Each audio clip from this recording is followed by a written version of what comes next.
So I was formulating a red lipstick and it turned to green because you got the concentrations wrong. Like has hair inside, like has a lip, like in a bullet lipstick and there's a hair. Or like a piece of like metal. Ah, that's really bad. That's maybe the QC people not doing a good job. No, so that's manufacturing. That's yeah, but, different. okay, so manufacturer not doing a good job, but then if they have a QC in place, that shouldn't happen. Well, no, it's you answered it before. So you said give us a small sample out of a big batch to test, right? Right. So that small sample will probably be 1% of the batch. So we're not going to capture all that. Hi guys, welcome back to my channel. Today we have a guest, Mohan here, and he studied cosmetic sciences and pharmaceutical sciences when he was in university years ago. So today we are going to share some insights. Would you like to introduce yourself? Yeah, hi, nice to meet you. My name's Mohan. I studied pharmaceutical sciences and cosmetics at university. So the purpose of today is I'm sitting here because I'm going to discuss my experiences. It's very interesting because when we talked earlier and you told me that cosmetic side of things is more interesting compared with pharmaceutical sciences and there's more freedom, there could be more creative, but there's also a set of formulation to follow, right? So just tell us more about what you learned at university. How did the formulation work? Well, let's put it this way. If you don't follow a method, you're going to get it wrong 99% of the time, unless you're super smart. So it's important to follow a set method. I did customize some of my products. So there were creams, there were perfumes and so forth, but that was tried and tested. I knew what I was doing. And if you follow the method, you'll get it right. If you deviate from it, you're going to get it wrong. So what happens when you get it wrong? Like you'll get some nasty stuff? So basically, if you're formulating a cream right, it can be too gloopy or it could be too liquidy. You either have a bit of liquid on your hand or you'll be too gloopy. So you have to make sure you get it right. And also it depends on other things. So if you've got creams, if you've got lipstick, if you get your concentration of color wrong, then the color can turn completely the opposite of what you expect it to be. So that's what happened to me. So I was formulating a red lipstick and it turned to green because you got the concentrations wrong. So you mix different kind of like color pigments, right? You mean when the pigment's composition is not right, then the color also changed? Yes. And it changed from... It's meant to be red, but I did it green. Did you wear that? Oh, no, I don't know. I didn't put it on myself. I think I'll end up in the hospital. I don't trust those formulations. But obviously that's where QC comes into play. Because when I was at university, I just did it on experimental level. Yeah, so QC as in quality control. So at university, it was just experimentation and it's just experimenting and making sure you got your formulations correct by following set methods. When you started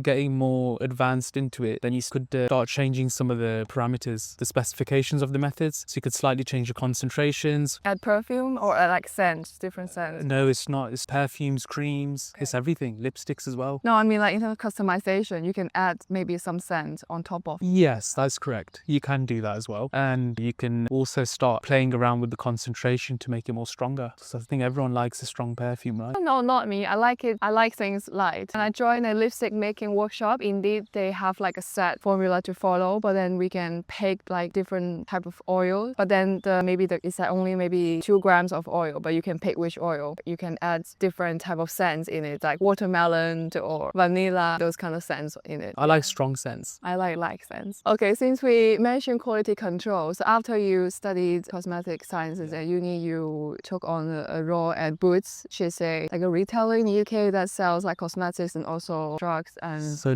So I work for Boots Contract Manufacturing. So what they did was they were like a contract research organization for different companies. They used to send us cosmetic samples and we used to do the QC testing on them to see if they conform to the regulations for QC. So Boots sent your company products to test to make sure that it matched the quality. I was correct. So I did really simple things as well. So I did smell testing. I actually visually looked at the samples compared to controls. Then I did testing through different equipment, HPLC. What's the smell testing for people who don't know? Like, I have no idea. Okay, so when it comes to smell testing, right, you have a control. Let's say you got 4 perfumes and you have a control perfume. You need to literally smell them and smell it compared to the control. Obviously you take breaks because you'll get nose blind and to see if it conforms to that control. Okay, so to make sure that all those products, they have the same scent as the control. Yes. How many did you do per day? Not many because you can get nose blind. It wasn't every day. I did about 10 twice a week. 10 samples? Yeah, twice a week. Okay. Because they needed other people to do it as well. I found it interesting, but I didn't want to be sitting there smelling things constantly. So that's smell test. What other tests did you do? Visual test. So obviously creams, perfumes, visually looking if it conformed to the control. So the color, if it was the correct color, because sometimes the color could go off and then it wasn't within the specifications. So that process is basically to make sure that the big batch of cosmetic products that they produce, all of them match this control standard. Correct. Yes, that's spot on. So there's like the smell and then the color, texture as well. Yeah. So these are all like under the visual test umbrella. Yeah, that's important, but they were the basic tests. What are the advanced tests? So we needed to do analytical testing where you do some sample prep on the cream, for example, and then you get it into a certain concentration and you put it through the instrument so it detects the concentrations of the different chemicals in there. That was the most important test. Because it's all the actual ingredients and concentration inside. Yeah. To make sure it's uniform and ordered. Yeah. Okay. Especially with perfumes and things like that. You need to make sure that they stated what was on the box. That was the concentrations. But the concentrations are not stated on the cosmetic box. It's just the ingredient list. That's correct. But when you're testing certain specifications on perfumes and things, they will have the specification list sent to us. So when you have these big manufacturers sent to us, they'll have a specification list. Maybe the consumer won't see it, but we'll see it. So we need to test to see if a certain alcohol concentration is the same. Okay. We also did stability testing, accelerated stability testing. Yeah, tell us more about that. Because I heard that, I know there's stress tests. As in after a product is made, the people or scientists put the product into extreme temperature, let's say 40 degrees and then 0 degrees, and see how much the product can stay as it is in different temperature ranges. Is that what you're referring to? Or? No, so what we were doing was the same, but we were doing it with products that are already out in the market. So we weren't working in the research and development stage. We were working in products that are already marketed. So we already had the specifications. They already did the testing before, and now the products in marketing, we just need to make sure it conform to the marketing specification. Because it's manufacturing. Correct. So what product development is like the early stage, and then get tested, and then they have a product. Yes. And then once it get approved, it's being marketed and then keep being manufactured, and you're at this like later manufacturing stage to make sure the quality, like the product produced by the manufacturer, they are the same and uniform, so the consumer getting the same thing if it's the same product. Yes, correct. Okay. Yes, so that's what I did. So I was the QC side when the product was marketed. It was already made. So we just made sure we tested it to see if it conforms to the specifications. So they did send us the concentrations, they sent us the chemical compositions and things, what they had. Because obviously, you're right, the consumer won't see that, but there's a reason. Why is the reason for that? Because they don't want people copying. Yeah. Especially for perfumes, right? They don't want to know some of the key compositions of it. But for us, we had to do it. That's all I can say. It was good. And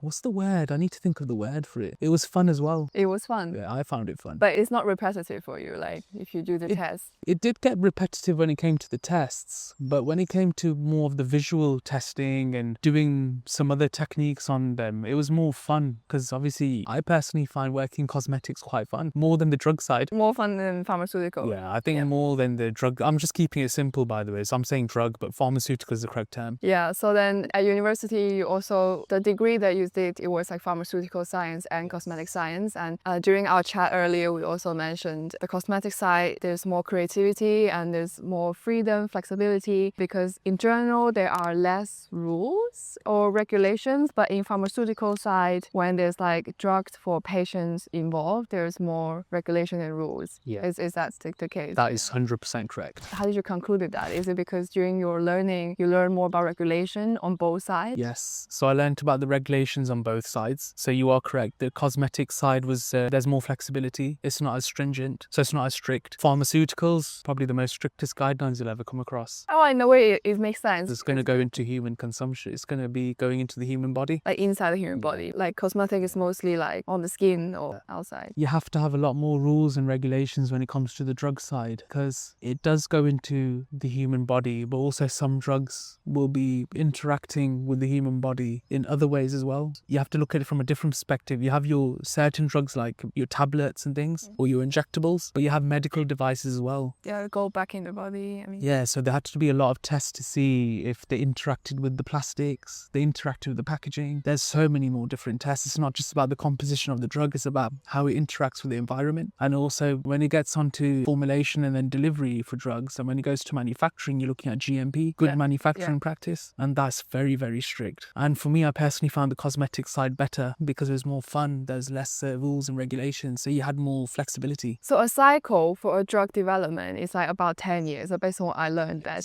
university as well, because you have to go through like all the form of concept, you produce it, and then you change it, and then you go to phase, like clinical trial, phase 1, phase 2, phase 3, and the market side. 98% fail when they go to clinical trial as well. Yeah, I remember that statistics with the drug development. But how about the cycle for the cosmetic side, like one product? What's the average range from product to get formulated to being marketed to the consumer? That's a very good question. And I think it depends on the product and it depends on what the intended audience is. Some people can make products in their own kitchen, right? I'm doing this other podcast with my colleague Chris Wronski, like he made his own skincare in the kitchen. So that probably will be a lot faster. But I'm talking about like in the industry, as in like industry, if someone want to like commercialize. And I think in industry, I'm gonna be honest with you, I've never actually made a cosmetic product in industry. I've done the QC testing, so I'm not gonna sit here and give a timeline on it because I think it just depends. It really depends. How about the timeline for like a QC testing project? Okay, that's different. That can take literally 1 day to 1 week. It just depends on the test. So if you're looking at research and development, then I think it will be longer, the testing. So maybe if you speak to your colleague Chris, he might say the same thing. But if you're looking at market when the product's already made and they've already done that, and we're just doing the testing on it, it can literally take a day or 2 an hour. Let's say if someone has a brand and has a product, is being manufactured to the consumer. So the QC is just like maybe pick a few from this batch and do a test. Correct. And so that's why it's like 1 day to 1 week. Yes. When a product's already out in the market, they're doing routine QC testing, and that's at certain time intervals, which you've said, right? Those specific tests will be repeated tests, and they'll probably take 1 day to do. It's really fast. Sometimes, if it's out of specification, that's where the issues hit. That would be interesting. So what happens when it's outside of specification? What are the procedures? Because